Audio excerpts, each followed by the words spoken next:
bis bi Ibou Ndaka dafa war a génn abal ñun instant yii dañoo doyal ci moom Sonko la ñu wax wasal. ñun daal ñu lay xamal ñun fu ñu mën di nekk Sonko nu fa bàyyi fu ñu mën di demee Sonko nu fa bàyyi Sonko la ñu bëgg moom la ñu gëm lu nekk suba ba ngoon ñoo nga fa bu fekkee day laaj ba kenn ñu joxe suñu ba kenn lu mën di laaj dañ koy laaj te ñun Sonko la ñu bëgg moom la ñu gëm suñu réew ñu ñuy def nag du dara lu bëgg suñu réew sàmm suñu réew te ñun bu ñu sàmm suñu réew la bëgg te gis na suñu réew mu ngi sooxe te gis nañ doom bu ko yoree d'accord suñu réew mën naa avancer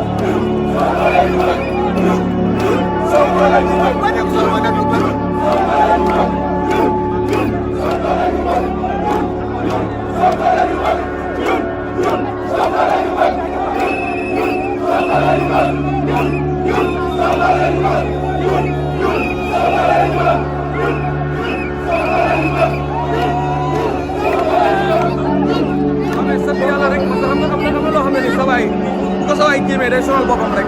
xam nga lañ ko def di wax ëpp fayu lànku mbedd moom moo fi ne sa passe ou bien sa casse Sonko moom sa waay da koy bàyyi si nii wala mu bàyyi ko si naa loolu moom ñun loolu lañ gëm ñun xam nga am na koo xam ne nii maanaam tey lii projet la boo xam ne nii moom dañ ko gëm ñun ñëpp moom projet boobu dañ koy sàmm ba keroog ñu sàngoo suuf waaw loolu man dama ko gëm man d'accord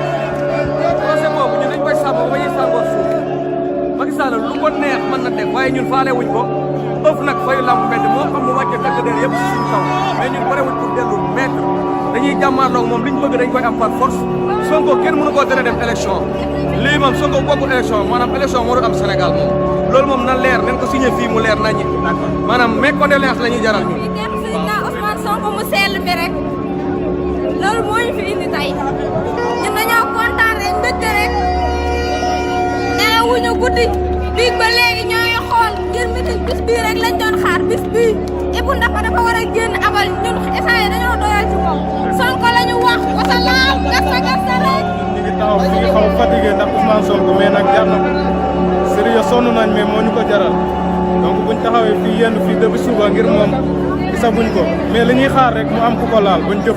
jublu sa kaw quoi loolu rek la ñuy xaar ndax ñun mos. laal la bëri rek pour libérer Sénégal fii bu ñu gisee ñu taxaw fi dañ ci fay ñëw pour xeex suñu bopp mais xeexuñu Ousmane Sonko ñu toll ñëpp dañoo am liberté boo duñ fee nekk kenn dañuy nax wala ñuy nat léegi boo xam si ne man depuis ay at maa ngi koy yaakaar bëgg a gis tey jii laa koy doog a teg bët 2014 ba léegi maa ngi ko bëgg a gis tey laa koy doog a teg bët sama xol dafa seet mais nag wax dëgg fa yàlla tey jii Macky Sall dana gis loo xam si ne Touba ak Mbacké loo xam ne ba mu dalee politique ba léegi mosu koo gis te dara war lu ko dul Ousmane Sonko mi nga xam ne askanu Sénégal taxaw nañ ci bañ noteel te sunu maam yi daan bañ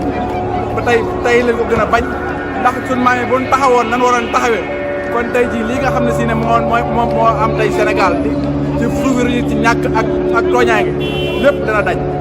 kon nag ñun taxaw nañ dem ci fas yéene fal président Ousmane Sonko en premier tour 2024 incha allah loolu moom Macky Sall bu ko weddee suba na tëgg élection yi bu ko tëggee suba ginnaaw suba président Ousmane Sonko mooy def président bu koy naka dañuy marché oto police yu jaar fii buñ fi jaaraat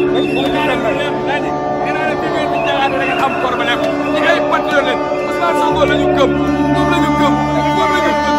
la ñu yaakaar àdduna ak àllaaxira sama yaay ak sama baay Ousmane Sonko laa gën a yaakaar que ñun ndax responsabilité bi amul benn ku ko jël Sénégal Ousmane Sonko moom rek mooy góor Sénégal